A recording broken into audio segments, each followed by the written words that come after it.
so today, like I said, it's a homemade pie with a little bit of a trick. I like these Pillsbury Ready crusts. I'm a fan of them. Don't work for Pillsbury, just like the crust.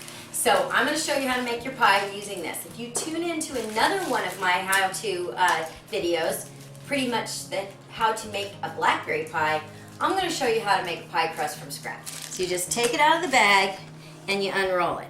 Now, it works really nicely when it's a little bit room temp. It's a little sticky, but it's much easier to work with. So you just roll it out. Okay, see, perfect. Put it in your pie plate. Okay, so you want to get it pretty even. Doesn't have to be perfect.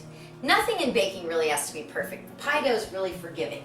Then you want to get your cherries that we made a little earlier. So you just spoon the pie cherries into the crust with all the slurry. So you just spread it out evenly. Now, a lot of people put dollops of butter on their fruit pies at this point. I really think there's plenty of butter in the crust, so I don't do it, but if you like it, you have my permission to dollop away. Okay, now comes the fun part. Okay, so we're going to make a fancy lattice crust today. You've probably seen it and thought that's really complicated, and it's so easy that you need a ruler and a pizza cutter. So what you want to do is you want to start whatever left-handed or right-handed you are, and you're just going to cut about half-inch strips of this pie dough. Move your ruler a half-inch each time until you have all the strips, half-inch strips cut. Okay, so you just lay the strips on there, but now you want to leave about a half-inch between them. And again, this does not have to be perfect because when it bakes, it's going to be lovely. And so then, what you're going to do is over under. So you go over one. Very simple.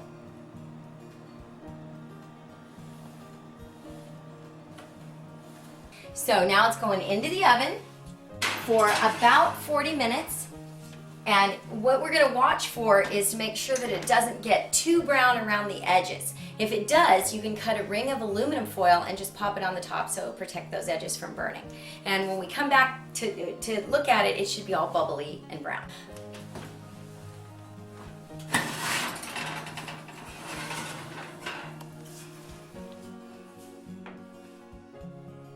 This looks like a fantastic flaky pie, and the way you know that is it's probably going to be messy coming out of the pan.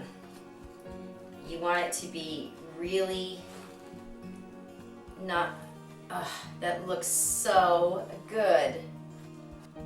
And that's your traditional cherry pie, fresh to you from the Queen of Tarts at Oregon Fruit. Check back for other how-to videos where we'll teach you how to make all kinds of fun, fresh, and fruity treats.